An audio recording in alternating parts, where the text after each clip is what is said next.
वल्गत्तुरंग गज गर्जित भीमनाद माजौ बलं बलवतामपि भूपतीनाम् उद्यद्दिवाकरमयूख शिखापविद्धम् त्वत्कीर्तनातमैवाशुभिदामुपैति। रिद्धि मंत्र। ओम ह्रीम अर्हम नमो सप्पी सवीनम झ्रोम झ्रोम नमः स्वाहा। मंत्र जाप। ओम नमो नम्युन विषधर विष प्रनाशन रोग शोक दोष ग्रह कपदुमच्चम जाई सुनाम ग्रहण सकल सुहृदय। ओम नमः स्वाहा। तो आज हम कर रहे हैं श्लोक नंबर 42 एंड 43। 42 है युद्ध भय निवारक एंड 43 है युद्ध में रक्षक और विजय दापक। सो इसके पहले एक्सप्लेनेशन से पहले कुछ चीजें हैं, ये पैराग्राफ्स हैं। I am gonna read. प्रभु भक्ति करते हुए आचार्य मानतुंग सूरी जी कहते हैं कि भगवान जो आपका भक्त होता है वो अभय रहता है, उसको किसी भी बात का भय नहीं रहता। यदि उसके पास शक्ति नहीं पर आपकी भक्ति उसको ऐसा समर्थमान बना देती है कि अच्छे अच्छे शक्तिमान भी उसके सामने कुछ नहीं लगते। उसका जीवन बिल्कुल अलग है। कल तक के जो श्लोकास थे उसमें कहा गया था कि प्रभु आपके भक्त के हृदय में काम और मान का हाथी नहीं है। आपके भक्त के हृदय से क्रूरता का शेर सरेंडर हो जाता है।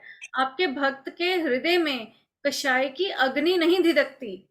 आपके नाम मात्र से कषाय की अग्नि शांत हो जाती है और अपने अंदर भक्ति को रखता है, जो उसके अंदर क्रोध और लोभ का सांप एकदम सहज शांत हो जाता है। हे भगवान, आपके भक्त के सामने कैसा भी युद्ध आ जाए तो युद्ध में भी उसका कुछ नहीं होता। तो इस श्लोक का एग्जैक्ट का मीनिंग ये है जो लिखा है कि हे प्रभु, जिसमें हजारों घोड़े हिनहिना रहे हों और हाथियों के चिंगार से भयानक आवाज उत्पन्न हो रही हो, ऐसे बलवान राजाओं की सेना भी आपके नाम कीर्तन से क्षण में छिन्न भिन्न हो जाती है, तितर बितर हो जाती है। सेना भी कहाँ गोल हो जाती है पता ही नहीं चलता। सो ये मीनिंग तो था जो ये वर्ड्स लिखे हैं उसका लिटरल मीनिंग, पर लेकिन इसका आध्यात्मिक मीनिंग हमारे लिए क्या है, जो हमने अपने आप से कैसे रिलेट करना है। कहते हैं कि हमारे अंदर घोड़े और हाथी जो उन्होंने बोले हैं, युद्ध हो रहा है घोड़े हाथियों का, वो हमारे अंदर के घोड़े हाथी कौन से हैं? ये घोड़ा हमारे मन और इंद्री का घोड़ा है, और गज हमारे भीतर, गज मीनिंग हाथी, वो हमारे भीतर के कषाय का प्रतीक है। तो यह इंद्र के घोड़े और कषायों का हाथी जो दिन रात उछल कूद मचा रहा है, और उसकी सेना क्या है? उसकी सेना है विषय विकार की सेना, जो निरंतर हमारे ऊपर हावी हो रही है। और वो इसमें लिखा है ना अभी भूपति नाम, तो कहते भूपति कौन है? मोह की सेना। मोह राजा है जिसने पंच इंद्रियों के घोड़े और कषाय के हाथी के साथ विषय विकार की सेना को लेकर हम पर बड़ा घातक हमला कर रखा है। ये भयानक युद्ध है। इस युद्ध को जीतने के लिए अस्त्र काम नहीं आएंगे। बाहर की लड़ाई अस्त्रों से जीती जा सकती है, पर आचार्य मानतुंग सूरी जी महाराज जिस लड़ाई की तरफ इशारा कर रहे हैं वह कहते हैं कि यह लड़ाई अस्त्रों से जीतने लायक है ही नहीं। यह शत्रु हमारे अंदर का है और इसका संघर्ष भी तुम्हें अंदर से ही करना होगा। उनके लिए कहते हैं कि उद्यत दिवाकर मयूख शिखापविद्धम, उगते हुए सूरज की किरणों से भिन्न हुए अंधेरे की तरह। बिल्कुल ज्ञान के जो सूरज के उगते ही अंधेरा जो हमारे अंदर अज्ञान का अंधेरा है वो पल में ही नष्ट हो जाता है। किसकी बदौलत? 4th लाइन है, तो नाम कीर्तन, आपके नाम कीर्तन से पल में वह छिन्न भिन्न हो जाता है। सो इस युद्ध में, भीतर के युद्ध में भगवान का भक्त एक पल में जीतेगा। बाहर के युद्ध में आप जीत भी जाएंगे तो कोई इतनी बड़ी बात नहीं। कर्म ने जो जन्मों जन्मांतर तक तुम्हें हराया है ना, कहते हैं उस कर्मों ने हमें सिर्फ हराया ही नहीं, लूटा भी है। लूटा कैसे है? आज हमने हर चीज कर्मों पे सरेंडर कर रखी है कि तुमने तो अभी अपने आप को कर्मों को सरेंडर कर दिया। तुम रियलाइज तो करो कि तुम भगवान वीर के पुत्र हो, ऋषभ देव के पुत्र हो। अपने हृदय में ये भाव तो जगाओ कि मैं भगवान का पुत्र हूँ। मैंने भगवान की कृपा पाई है, उन्हें मैंने अपने हृदय में बसाया है। फिर डर काहे का, किसका डर? इसका आगे आंसर नेक्स्ट श्लोक में बताते हैं। तो पहले I'm going to read the meaning from Didi's book.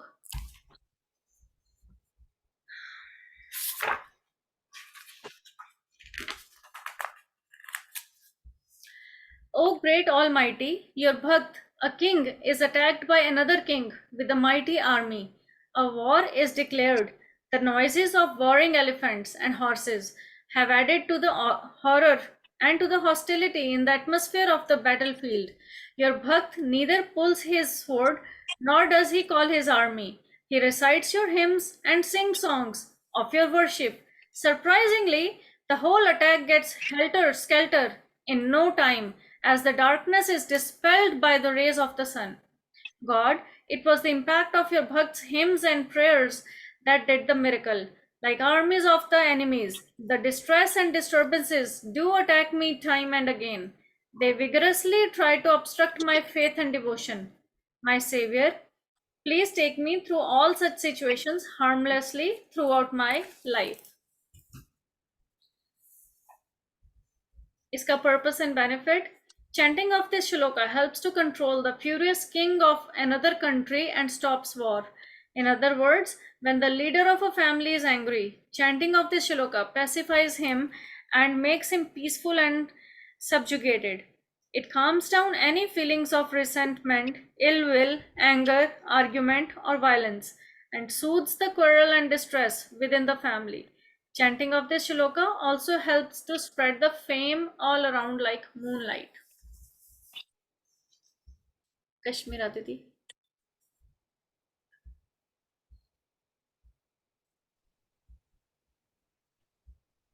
जय जिनेन्द्र सभी को।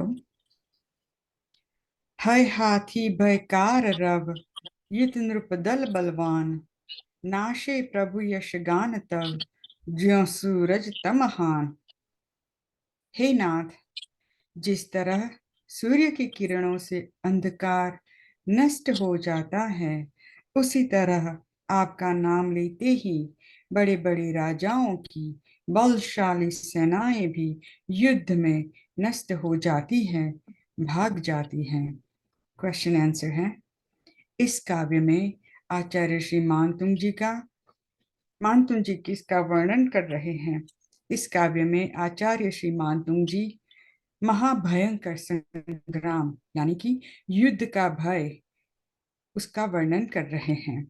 इस काव्य में संग्राम भूमि का दृश्य किस तरह से दर्शाया गया है, जहां घोड़े हिनहिना रहे हैं, हाथी चिंगाड़ रहे हैं, सैनिक कोलाहल कर रहे हैं। ऐसे पराक्रमी श्रुत राजा की सेना युद्ध भूमि में युद्ध के लिए तत्पर है, ऐसा दर्शाया गया है। ऐसे महाभयंकर संग्राम में भी श्रुत पक्ष के शांत हो जाने का उपाय क्या है?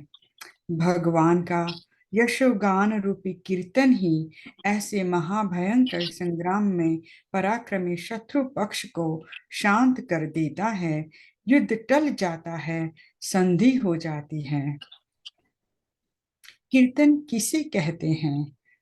भगवत भक्ति में किया गया प्रभु का नामोच्चारण रूप भक्ति गान ही कीर्तन कहलाता है। भगवान का यशोगान करने वाले भक्त के सामने शत्रु पक्ष की सेना किस तरह नहीं टिकती।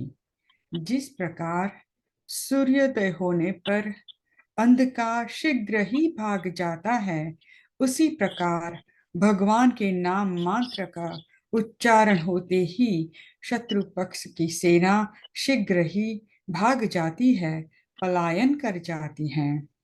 इस काव्य के माध्यम से आचार्य महाराज क्या कहना चाह रहे हैं?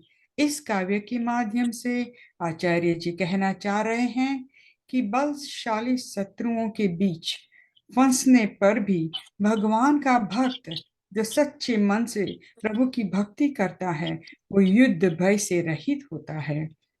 इस तरह के प्रसंग वाले क्या कोई उदाहरण हैं? व्रती राजा वज्रकर्ण की राम ने सहायता की, वो उदाहरण दिया गया है। सुविचार है कैसे हमें भक्ति की ओर हमारा ध्यान लेना, हमारे आत्मा को उस तरफ अध्यात्म की ओर ले जाना चाहिए।